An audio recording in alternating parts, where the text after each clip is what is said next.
This video is the first part of a series on what happens when dam operators release a lot of water from their dams. What happens downstream from the dam where they release significantly large amounts of water.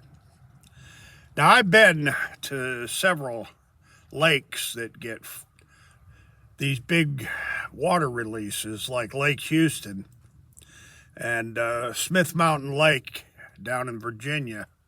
They have these alarms that go off warning people downstream that a large amount of water is fixing to be released from the dam. Now, even a child understands that when you release a lot of water from a dam, like what's done in the Wintertime Drawdown of Lake George, New York, the large amount of water being released from the lake acts to flush the river, in this case, the LaChute River. Now, at the end of the LaChute River is a very historic place. It's called Fort Ticonderoga.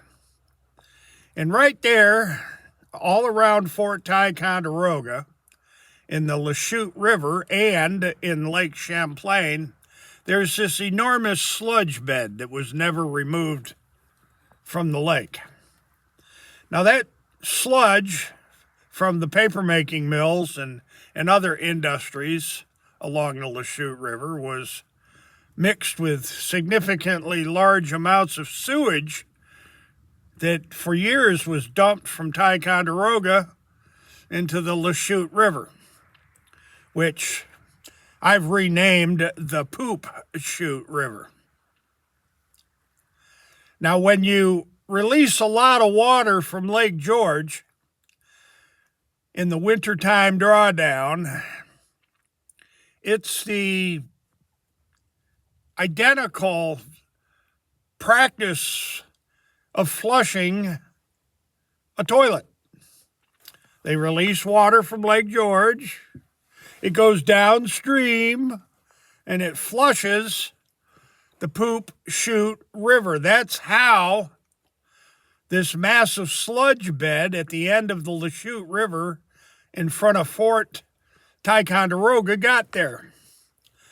Now, I'm going to post some links and some information below in this video to show you all that when you release significantly large amounts of water, let's say from Hoover Dam, it acts to flush the river downstream. It's just this simple. This video is being made specially for the Department of Environmental Conservation and the Lake George Park Commission and the Lake George Association and the Attorney General of the state of New York, LaTiticia James, and the governor of the state, Kathy Hochul, and the Judicial Complaint Division of the Fourth Circuit Court of Appeals in Virginia for the United States Appellate Courts.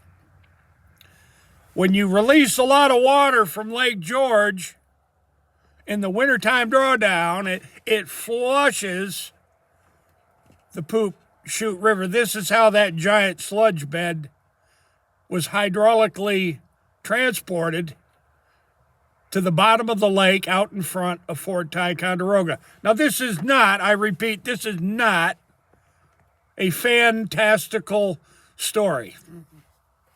This is only part one. There's more to come. So everybody have a nice holidays. We'll see you next time.